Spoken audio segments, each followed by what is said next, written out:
President Obama tells us not to lump all Muslims together, but then he lumps together all gun owners. Some logical disparity there.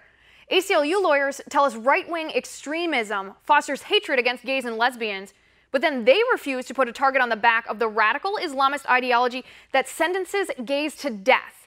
The AR-15, that's the devil, they tell us. The massacre is the fault of a magazine size, not Mohammed's murderous followers. Let me show you something. Do you see this? This is Florida's state statute on concealed carrying firearms. And right here, Title 46, Chapter 790, Section 12A, it says that bars in Florida are gun-free zones. The 49 men and women at Pulse nightclub who were killed by the murderous Islamist terrorists were sitting ducks thanks to this gun-free zone. Just one concealed carry could have saved numerous lives. Gun control is not the answer because it's already illegal to commit murder, and that didn't deter Omar Mateen from his killing spree. Gun control is not the answer because guns are not the problem. Kurt Schlichter said it best, as he's apt to do. He said, "Which percentage do you think is higher?" This was a tweet. The percentage of so-called assault weapons used in murders, or the percentage of radical Muslims who commit murder? Well, let's look at the gun numbers and see for ourselves.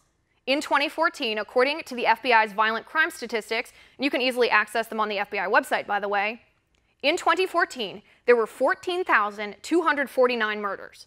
Of those 14,000 murders, 248 were committed with rifles. That's 1.7%. And remember, AR-15s are a subcategory of rifle. And no, they can't fire 700 rounds per minute, like Congressman Alan Grayson so ignorantly claimed they could.